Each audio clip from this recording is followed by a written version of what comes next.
I woke up early and I was going to go in and, I've been trying to watch my eating. And so the day before I hadn't had any carbs, so I got up with the idea that I was going to fix me some waffles. And so in the midst of me about to fix these waffles, I flicked on the television and I saw that the verdict was coming in for Brelo, and which kind of sent me into another state of consciousness. And so today I want to talk a little bit about my emotional trip yesterday, as well as talk about all of our emotional trips, because I think that it is wonderful. Let there be sound. I think that it is wonderful when we sort of put things in a spiritual perspective so we can see and understand how it is. Today I want to use as a anchor piece, I guess I'll say, a scripture from out of the Bible, out of St. John, chapter 19, 10 and 11. And you guys will remember this. It's Pilate talking. He says, "Do you refuse to speak to me?" Pilate said. "Do you realize that I have the power to either free you or crucify you?" Jesus answered him and he said, "You would have no power over me if it were not given to you from above." So, with that, I want to relate it a little bit to some of the things that have happened in my life about this idea of power. And I want to relate it also to Timothy Williams and Melissa Russell, because I think that it's helpful when we start to look at things from a different perspective. So let me take you back a little bit to some stuff that happened to me a while back ago, and then I'll sort of work my way forward. I might have shared with you guys before the time that back in the day I had a big German Shepherd. And my German Shepherd was just a wonderful dog, a wonderful companion. And he was just like Johnny on the spot. All I had to do was just tap my thigh, and he knew that that meant to tighten it up. So wherever he was running from, he would walk next to me. We could walk down the street without a leash. He would walk next to me, and that meant touch my thigh. And he would walk just that close, and people would just, he was the best dog. Anyway, I was going to work one day, and I went out to let him in, and I, walked to the door, and I called him Honey. That was his name. I named him after Chris Honey. And he, I saw him dart out of the garage and dart back in, and I'm thinking, like, what is wrong with this dog, So now all of a sudden I'm mad because I'm running late, as I'm always running late. So I screamed again, "Honey, get in here," right? And so all of a sudden it's like this reluctant, like I'm gonna rip myself away, I'm gonna come running in the house. And so he ran in the house right past me, and I go out, I slam the door, and I, go get in the car, throw everything in the seat. And as I start the car, I start the car, put my shoulder over the seat, and as I start to back up, I feel a thump. And I'm thinking, oh my goodness, what is that? As I backed up a little bit, I saw this cat that was laying there in my garage on the ground, which is apparently what he had chased.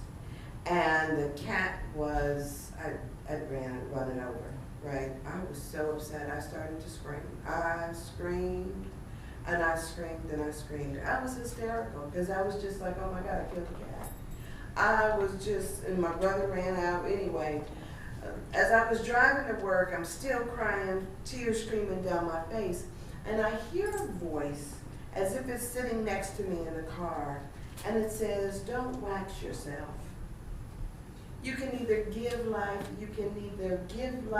nor take life. You are simply a means to an end." Now it's interesting because in our common language, we don't use the term wax yourself, right? Waxing, for those of you who know, is like this building up. You put on layers and layers of a substance, and it waxes over. And so it was saying to me, don't build yourself up like you're so important. I'm thinking to myself, I hadn't heard that term. Isn't that a funny thing for spirit to say to me? I hadn't heard that. So it's like, don't wax yourself. You can neither give life nor take it. You are simply a means to an end. So as I watched the unfolding of yesterday's events, as I watched that Judge O'Donnell decide and, go through all the reasoning why, the bullets and where it was shot from and what angle it came in from and which one could have possibly been the kill shot and all of this other stuff, I sat there and, for me, I was upset. I'm like listening to this and I'm thinking like, why is he going through all of this? We already know that this guy has been, has killed somebody. He has taken the life of these people. We're upset and we want justice. And there was something in me that was just like at this unrest. And I was so sad and so upset. But then, as I started to think about it late last night, I thought, man, we are simply a means to an end. Isn't that ironic? I started to relate one to the other, thinking to myself, we can neither give life nor take life. That's on God. Jesus said, you would have no power over me if it were not given to you from above.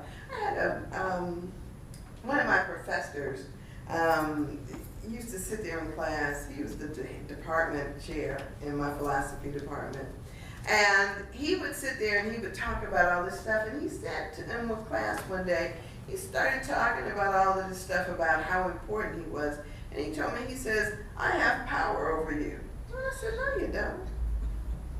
And he was like, yeah, I do. I have the power to either pass you or fail you. I said, well, insofar as I come here, I pay to go to school here. I pay my tuition. I come to your class voluntarily. I don't have to be here. It's a choice we make. I said, you have power over me because I give it to you. So we can just as easily say that about everything in life. This situation didn't have power over you. Jesus said, you don't have power over me, because what he was trying to tell us is that it's not man's choice what happens to us. It comes from above. So when we look at issues like this, like Timothy and Melissa, it's not that these things are like ordained from the beginning. However, as a consequence of all that has occurred, this is what happened. And now, when we're in this space, we have to recognize that death, when we leave the body, it's not based on a choice we make. It's not even based on other people's choices. Because people can fall out of the sky. People can get shot. People survive all kinds of things. They survive when it's not their time to go. But when it's your time to go, no matter what you do, you go. I know that sounds kind of weird. But as I started thinking about it, I kept thinking to myself, like, okay, why am I so upset? If I'm saying that all is God, all is love, if I'm sticking to that, then I have to recognize that a person commits a sin. We commit sins. We don't become them. It's an action that we do. You guys, y'all may not feel me on this, but at some point we have to realize that we do things, and just because I did it last year, just because I did it when I was a teenager, doesn't mean that now all of a sudden I continue to be that. If I was a victim at one time, now I'm a victor. Because I have now transformed, I have changed. Things not come to stay, they come to pass. It's like this building up of things as we go on. So if we look at it, they say that when a bone is broken, where it comes back together is even stronger than before it was broken. And that's because we learn from the things that we go through.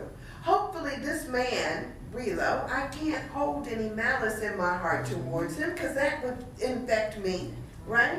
And hopefully he'll learn something through the actions and all of what he's been through. And it can't help but make him a more conscious person about his actions. You know, there's something to be said about the mob mentality, isn't it? Yes. He says that he was in fear for his life. He thought that he was being shot at. That's what he said. And I'm sitting there thinking to myself, like, well, if you got 100 people around you shooting, yeah, you think you're being shot at because bullets don't have names on them. They're flying everywhere. It's got to be mayhem, malice, craziness. I kept thinking to myself, because I went back to the idea of Jesus on the cross, and this idea that, you know, the crowd was a faceless mass of people. Yeah, it says he looked out and he saw Mary and he saw Mary Magdalene, and he saw a few people. He told them, you know, take care of my mother kind of thing. He saw a few people, but these people, by and large, they're faceless masses, right? We don't remember the crowd.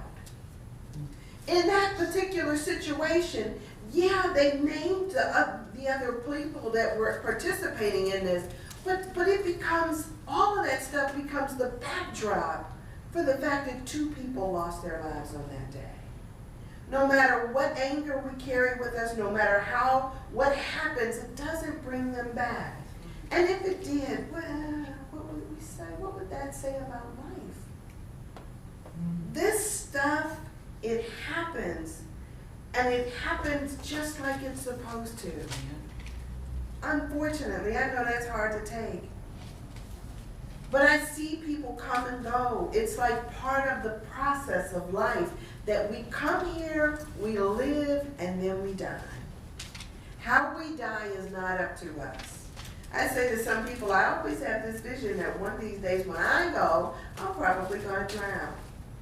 When my dad went, it was interesting. I don't know if I told you about this, Reverend, but I said to my brother that morning, I said, it's like he's drowning within himself. He was in the bed, but he had so much fluid in his lungs, it was like he was drowning.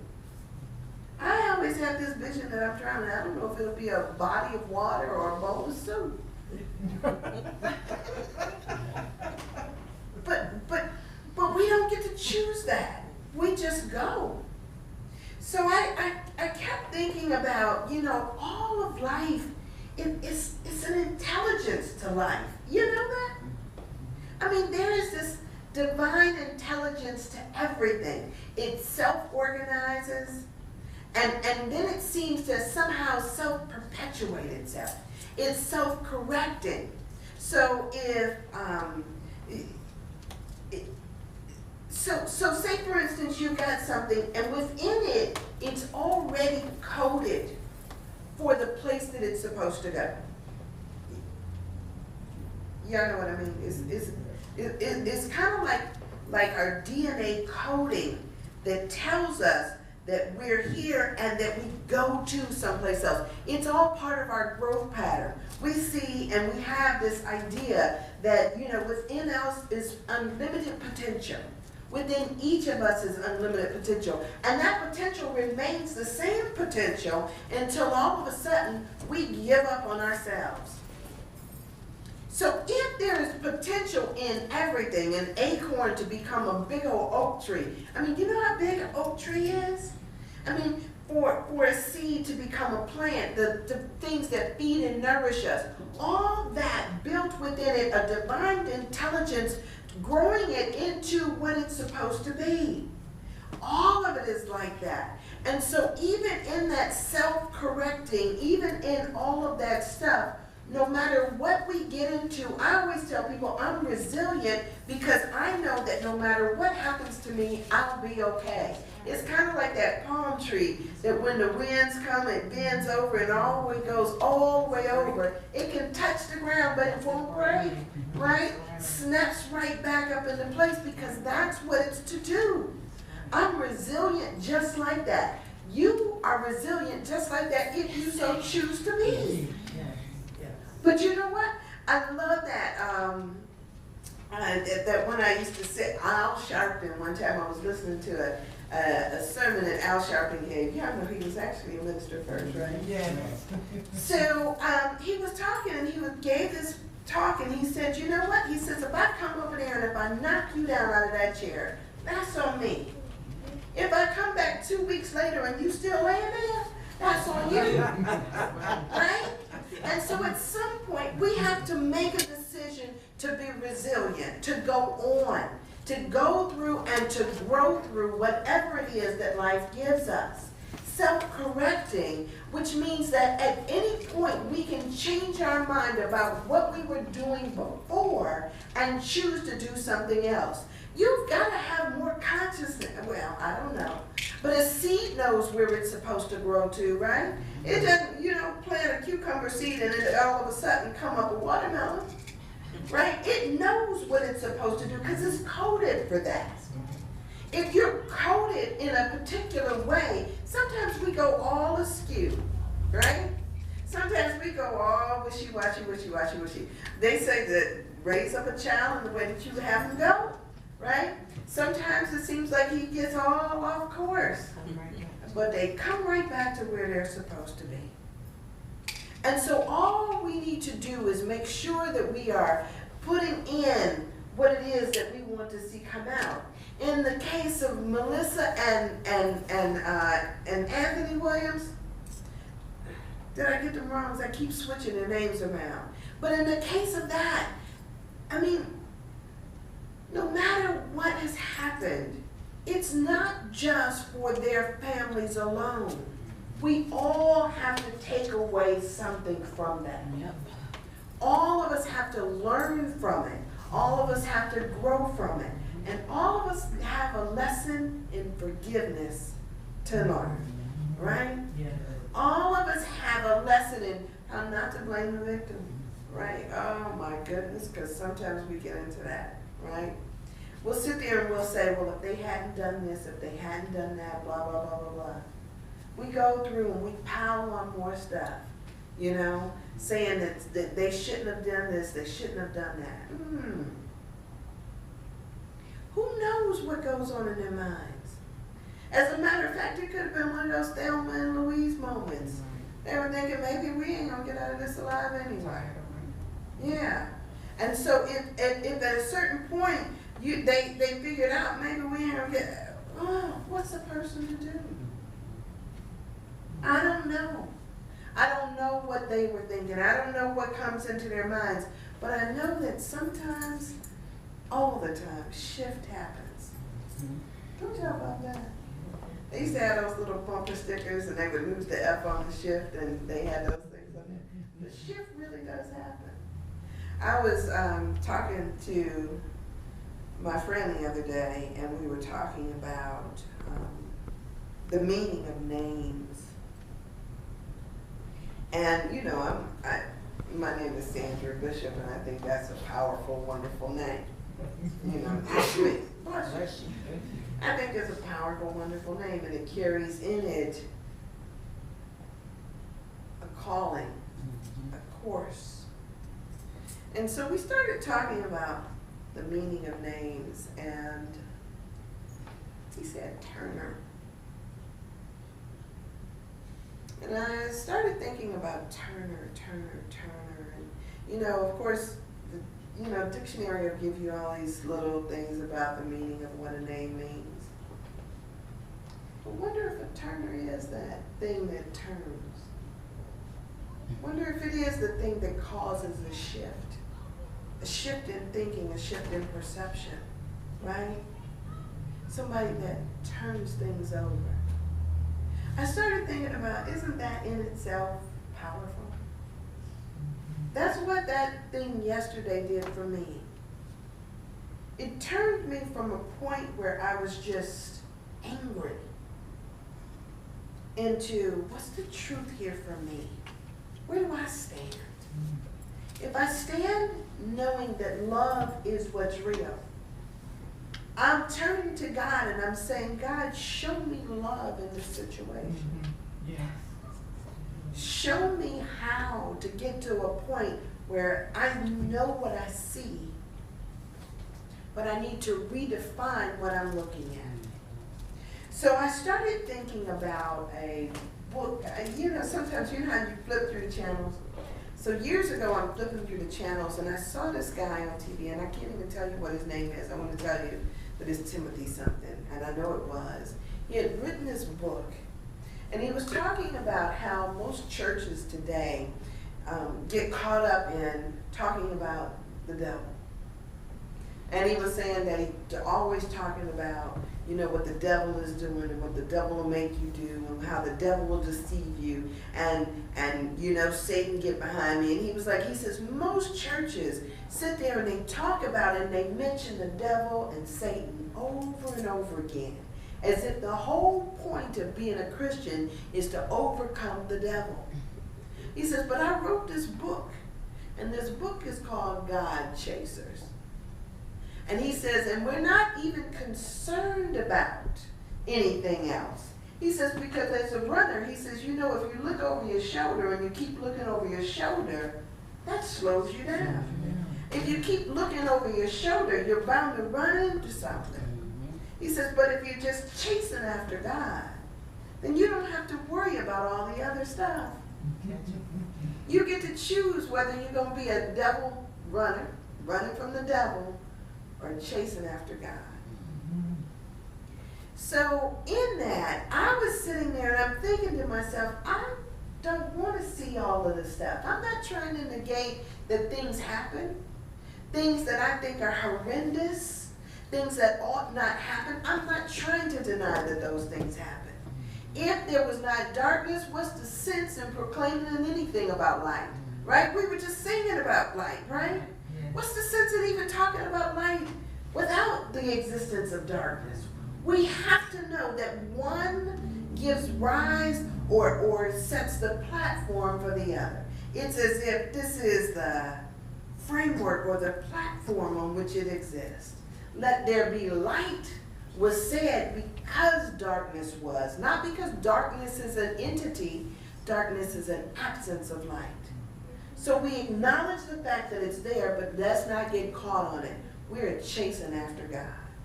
That's what we're doing here. And at every moment, we are given lessons on how to forgive and how to love more deeply. I kept thinking about this over and over again because sometimes I think we forget how to distinguish God's voice. We're so busy hearing all these other voices, the media's voice, everybody's take on stuff. We are so busy doing that we can no longer distinguish the call for love. And at a certain point, we have to stop and figure out which voice it is that we're going to follow. Is it the ego's voice? Yeah, I know what the ego is going to say.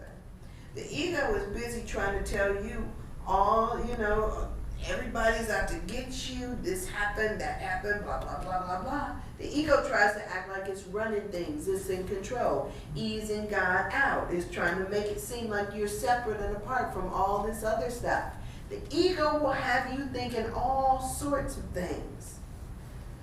That's not the voice of God. The voice of God speaks to you of love. It speaks to you of unity. It speaks to you and says, it'll be all right.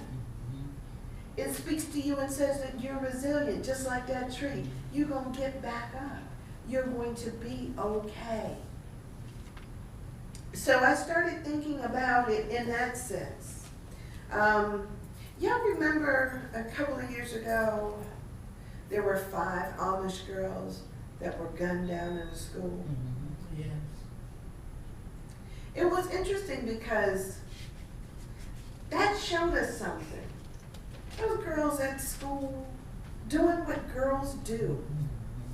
And some gunman, Charlie, goes in and he shoots.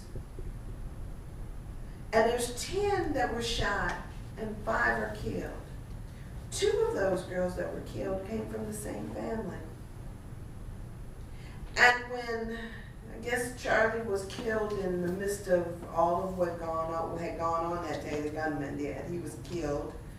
That's how we do. We try to depersonalize them and just say the gunman. He was killed during the course of that day. And the mother who had to bury her son, and she was in extreme grief, who had to bury her son, she says when she got there to the church, to the funeral, or funeral, when they were having their son's funeral, she said the first people she saw was those Amish people who embraced her and who were forgiving and loving. Immediately. How can we not take that as a lesson? How can we not look at that and learn something? What is there that we cannot forgive? What is there that we cannot let go? If you can, as a mother, bury your 2 daughters at the hands of some gunman and forgive him and forgive the family and forgive everything having to do with that, what can we not forgive? We should all learn a lesson from that. So there's all kinds of potentiality here. All kinds of things that we can see and ways that we can look at our life and our life experience differently. This, if we just ignore it as if it didn't happen, I'm not trying to say that. I'm not trying to say pretend like it didn't happen, or pretend that there wasn't some hurt, or pretend that there wasn't 137 child. I'm not trying to say go over there and just cover it over and make it look raw, foo-foo, and pretty. That's not what I'm saying. I'm not saying spray some perfume on it so it doesn't smell till I have it. I'm not saying that at all. But what I am saying is allow it to teach us something and allow it to help us to forgive and to grow on. Oh my goodness, as I kept thinking about it because I was like, man, what should I do? What should I do? What should I do? And as I, got into my little meditative space last night, and the question came, what should I do? All I could hear over and over again was that voice saying love. Yeah. In the midst of whatever is going on, love. Sometimes it seems hard. Sometimes it seems like people come, they step on our toes, they knock us down, they do all kind of stuff. Even for me, I know sometimes, yesterday, and I was hollering at the television, really. Right. I'm up there, and I'm letting this judge have it. I mean, I was a basket case yesterday. But then, as the dust started to settle, it's all right. God is still on the throne, so to speak. In charge. Yes. Nothing is going wrong. Nothing is amiss. Nothing is out of order. It's all going to be okay. So there's a lesson in that for each one of us. Our circumstances, the things that go on in our lives, are going so much less, so much less than somebody shooting at you. Yes. So much less than your family members, getting shot up and killed. So much less than losing 2 daughters. I mean, a lot of us get bent out of shape just because that man can't drive. We get bent out of shape for so much less. Let's get to a place where our first response is love. And if we can stay in the perception like Jesus did and say, you don't have the power over me to make these decisions. The things that come up for me in my life are not sent here by this person I'm trying to blame it on. Y'all know. Oh man, let me see. What's the last thing I blame? A saboteur. I blame stuff on folks, right? But this too is a lesson that God would have me learn.